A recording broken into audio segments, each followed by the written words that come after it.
ಧಾರವಾಡದ ನರೇಂದ್ರ ಗ್ರಾಮದಲ್ಲಿ ಶನಿವಾರದಂದು ಪಿಎಂ ಕಿಟ್ ಯೋಜನೆಯಡಿಯಲ್ಲಿ ಹಿರಿಯ ನಾಗರಿಕರಿಗೆ ಅಗತ್ಯವಿರುವಂತಹ ನಡೆಯುವ stick, wheel chair, safety belt ಹಾಗೂ ದೂರದೃಷ್ಟಿ ಸಮಸ್ಯೆ ಇರುವಂತಹ ವಯಸ್ಕ ಹಿರಿಯ ನಾಗರಿಕರಿಗೆ ಸಾಕಷ್ಟು ಉಪಯುಕ್ತ ಸಲಕರಣೆಗಳನ್ನು ಕೇಂದ್ರ ಮಂತ್ರಿಗಳಾದ ಪ್ರಹ್ಲಾದ್ ಜೋಶಿರವರು ಹಾಗೂ ಮಾಜಿ ಎಂಎಲ್ಎ ಅಮೃತ ದೇಸಾಯಿಯವರ ನೇತೃತ್ವದಲ್ಲಿ ಬಿಜೆಪಿ ಪಕ್ಷದ ಧಾರವಾಡ ಜಿಲ್ಲಾ ಯುವ ಮೋರ್ಚಾ ಕಾರ್ಯಕರ್ತರಿಂದ ಅರ್ಹ ವಯಸ್ಕರಿಗೆ ಕಿಟ್ಗಳನ್ನು ವಿತರಿಸಲಾಯಿತು.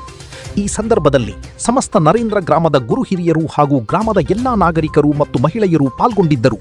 ಕಾರ್ಯಕ್ರಮ ಯಶಸ್ವಿಯಾಗಿ ಗ್ರಾಮದ ಎಲ್ಲಾ ನಾಗರಿಕರು ಹಾಗೂ ಯುವ ನಾಯಕರುಗಳಾದ ಪ್ರವೀಣ ಸಿಂದಿಗೆ ಹಾಗೂ ಶಂಕರ ಕುಮಾರ ದೇಸಾಯಿಯವರು ಕಾರ್ಯಕ್ರಮದಲ್ಲಿ ಪಾಲ್ಗೊಂಡು ಕಾರ್ಯಕ್ರಮವನ್ನು ಯಶಸ್ವಿಗೊಳಿಸಿದರು.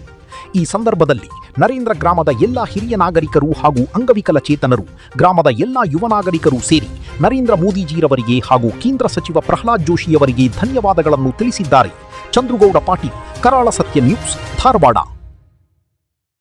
ಪ್ರಹ್ಲಾದ್ ಜೋಶಿ ಅವರ ಒಂದು ಪ್ರಾಯೋಜಕದಲ್ಲಿ ನರೇಂದ್ರ ಮೋದಿ ಅವರ ಒಂದು ಮಾರ್ಗದರ್ಶನದಲ್ಲಿ ಇವತ್ತು ನಮ್ಮ ನರೇಂದ್ರ ಗ್ರಾಮದಲ್ಲಿ ಸುಮಾರು 202 ಮಂದಿಗೆ 60 ವಯಸ್ಸಿನ ಮೇಲಿದ್ದಂಥ ಎಲ್ಲ ನಮ್ಮ ಹಿರಿಯ ನಾಗರಿಕರಿಗೆ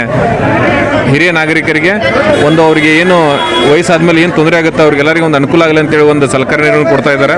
ಅವರಿಗೆ ನಮ್ಮ ನರೇಂದ್ರ ಗ್ರಾಮಸ್ಥರ ಪರವಾಗಿ ನಾವು ಹೃದಯಪೂರ್ವಕವಾದ ಅಭಿನಂದನೆ ತಿಳಿಸ್ತೇವೆ. ಪ್ರಹ್ಲಾದ್ ಜೋಶಿ ಅವರಿಗಿರ್ಬೋದು, ನರೇಂದ್ರ ಮೋದಿ ಅವರಿರ್ಬೋದು, ಅದೇ ರೀತಿ ಅಲ್ಮ್ಕೋ ಅಂತೇನು ಸಂಸ್ಥೆ ಇಲ್ಲ, ಅದಕ್ಕೆ ಏನಂದ್ರೆ ವಯಸ್ಸಾದ ನಂತರ ಅವ್ರಿಗೆ ಭಾಳ ಒಂದು ವ್ಯವಸ್ಥಿತವಾಗಿ ಅವ್ರಿಗೆ ಏನೇನು ಬೇಕಂತ ಎಲ್ಲ ಕೊಡ್ತಾ ಇದ್ದಾರೆ ಸಂಸ್ಥೆದರು.